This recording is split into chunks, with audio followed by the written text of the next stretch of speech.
দলের সর্বভারতীয় সাধারণ সম্পাদক কালকেই এই সিদ্ধান্ত প্রসঙ্গে বলছেন যে মমতা বন্দ্যোপাধ্যায় তো বলেননি, তিনিও বলেননি এবং তিনি এই ধারণায় বিশ্বাসও করেন না। তিনি স্পষ্ট জানিয়ে তিনজনের নাম নিয়েছেন, মমতা ব্যানার্জি, ওনার নিজের এবং সুব্রত বক্সির। এনারা তিনজন নাকি নোটিশ তো দেন। মমতা বন্দ্যোপাধ্যায় আমাদের সর্বোচ্চ নেত্রী, অভিষেক বন্দ্যোপাধ্যায় আমার সেনাপতি এবং দলের সর্বভারতীয় সাধারণ সম্পাদক, সুব্রত বক্সি আমার দীর্ঘদিনের পরিচিত প্রিয় নেতা, দলের রাজ্য সভাপতি। ফলে তাঁরা তো সবসময় মাথার উপর রয়েছেন। কিন্তু আমি তো এর সঙ্গে বলছি, তো তাহলে কর্মীদের যে আবেগ, কোনো শিল্পী স্বাধীনতায় হাত পড়ছে না, কোনো শিল্পীকে বয়কটের বিষয় নেই। শুধুমাত্র যারা প্রতিবাদের নামে কুৎসা করেছেন, খারাপ ভাষা বলেছেন, আপত্তিকর অশালীন ভাষা বলেছেন, তাদের ক্ষেত্রে তৃণমূলের কর্মী সমর্থকরা তাদের আয়োজিত অনুষ্ঠানে রাখবেন না। এটা মমতা বন্দ্যোপাধ্যায় আমাদের সর্বোচ্চ নেত্রী, চেয়ারপারসন, তিনি শেষ কথা বলবেন।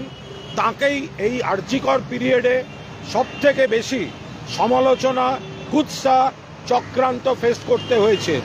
তিনি যেটা বলবেন তিনি শেষ কথা, তিনি যা বলবেন সেটা মেনে নেব। মমতাদি দলের চেয়ারপারসন, অভিষেক দলের সাধারণ সম্পাদক সর্বভারতীয়, সুব্রত বক্সি দলের রাজ্য সভাপতি এবং আমি কুণাল ঘোষ দলের রাজ্য সাধারণ সম্পাদক অন্যতম। আমি দলের একজন সৈনিক হিসাবে আমি বলছি যে দলের কর্মীদের আবেগ, যে বা যারা গত 4 মাস 4.5 মাস আরজি করের পর এই প্রবল কুৎসা চক্রান্ত ফেস করেছেন, যাদের আত্মীয় স্বজন 14 গোষ্ঠী উদ্ধার করে গালাগালি করা হয়েছে, কিছু লোক, কিছু শিল্পী, কিছু রাজনৈতিক শত্রু, সোশ্যাল মিডিয়া, তাদের আবেগ বলছে যে শিল্পীরা সাধারণ প্রতিবাদ করেছেন, বিরোধিতা করেছেন, তাদের অধিকার আছে। কিন্তু যারা ওই গালে গালে জুতো মারো, তালে তালে চটি চাটা, নবান্নর ছাদ থেকে হেলিকপ্টার নিয়ে পালিয়ে যাবে, এইসব মন্তব্য যারা করেছে, কোনো তৃণমূল কংগ্রেসের কর্মী কোনো অবস্থায় তাদের আয়োজিত কোনো অনুষ্ঠানে এই কয়েকজন ব্যক্তিকে ডাকতে পারেন না। এটা দলের একাধিক গ্রুপে এ বিষয়ে সার্কুলার আমি দেখেছি, আমি সেটা বাইরে বলতে পারবো না। একাধিক গ্রুপে রয়েছে এবং দলের নির্দেশ বলে রয়েছে। আপনারা জিজ্ঞেস করুন না উত্তর কলকাতার যুবদের গ্রুপে আছে কিনা, সভাপতি কোনো সার্কুলার দিয়েছেন কিনা। আপনি শিল্পী তো, নাট্যকার ব্রাত্য বসুকে জিজ্ঞাসা করুন না যে তিনি কোনো সার্কুলার পেয়েছেন কিনা। সার্কুলারে রয়েছে মন্ত্রী হিসেবে না, মানে একেবারে একজন প্রতিষ্ঠিত গায়ক ইন্দ্রনীল সেন।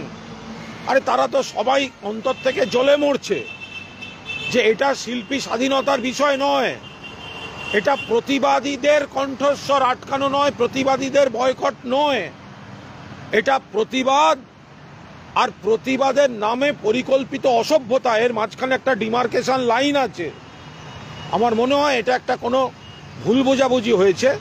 আমাদের নেতা অভিষেক বন্দ্যোপাধ্যায় যখন এটা হয়েছে, দেখুন 14ই আগস্ট নাগরিকরা নেমেছিলেন, নামতেই পারেনি তো সবাই। নাগরিকদের, আরে আমি পোস্ট করেছি নাগরিকদের হাঁটার অধিকার আছে, শিল্পীদের হাঁটার অধিকার আছে, আমি পোস্ট করেছি। কিন্তু যে শিল্পীরা নিজেরা বলবেন শিল্পী, বুদ্ধিজীবী, স্পর্শকাতর, আর তারা ওই ধরনের ভাষা প্রয়োগ করবেন আমাদের নেত্রী, মুখ্যমন্ত্রী, আমাদের দল, আমাদের সরকার, আমাদের নেতাদের সম্পর্কে, সোশ্যাল মিডিয়ায় যারা লড়াই করছে তাদের সম্পর্কে, তাদেরকে কি এই 5-6 জন, 8 জন, 10 জনকে ডেকে তৃণমূল আয়োজিত মঞ্চে উঠতে পারে? আমার মনে হয় এটা একটা কমিউনিকেশন গ্যাপ। এ বিষয়ে আমাদের নেত্রী যা বলবেন সেটাই শেষ কথা। মমতা বন্দ্যোপাধ্যায় যা বলবেন সেইটা মেনে নেব এবং এটা একটা কোনো ভুল বোঝাবুঝি।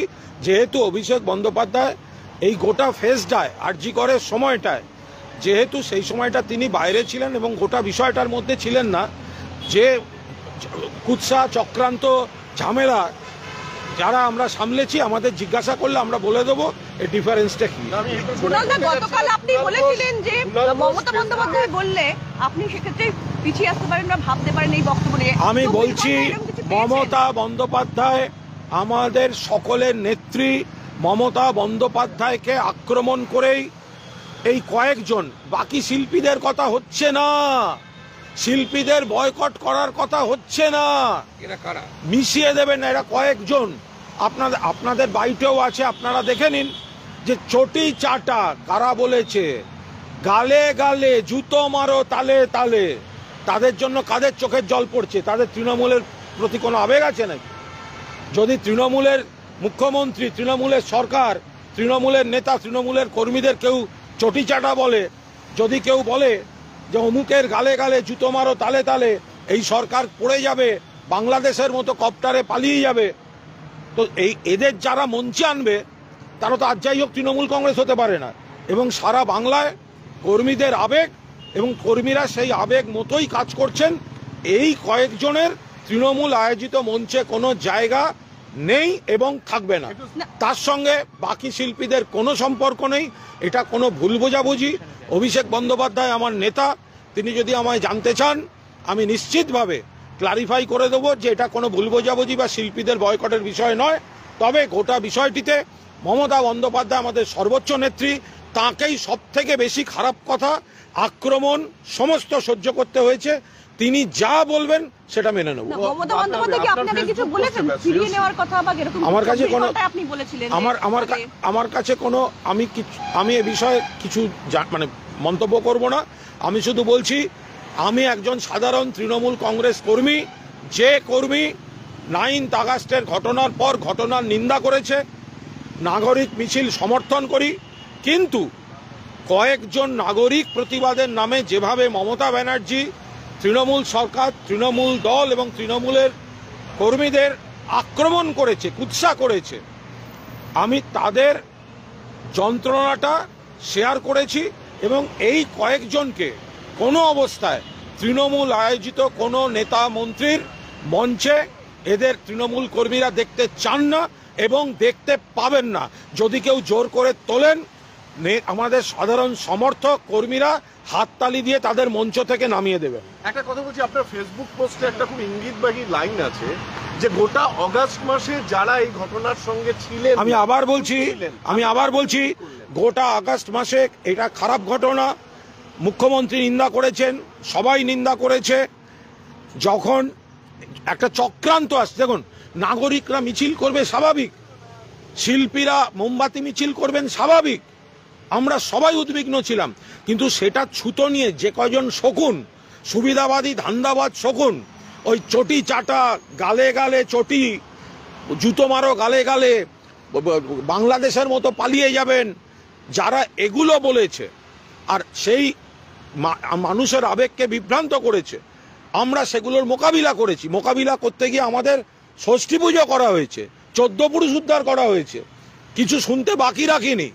ফলে যারা 4 মাস মাননীয় মুখ্যমন্ত্রীর নেতৃত্বে এই চক্রান্ত, কুৎসা, ভুল বোঝানো চক্রান্ত যারা মোকাবিলা করেছি, আমরা তাদের কথা আমরা সেটা খোলাখুলি বলেছি। এটা কোনো ভুল বোঝাবুঝি, আমার ধারণা আমার নেতা, আমার সেনাপতি, তিনিও গোটা বিষয়টা এতটা আলাদা করে ডিমার্কেট করে বিষয়টা বলেননি। ফলে তাকে আমি ক্লারিফাই করে দেবো।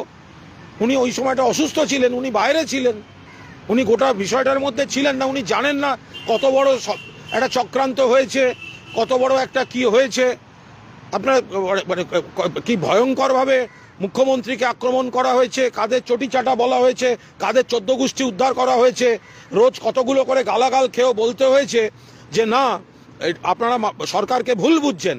এখন অভিষেকের সেই সময় চোখে অপারেশন, ও বেচারা ছিল না সে সময়, গোটা জিনিসটা ও জানে না, তো সেই জন্য বলে ফেলেছে। তো এখন এটা ভুল বোঝাবুঝি, ও বিষয়টা জানলে কখনোই এ ধরনের কথা বলতো না।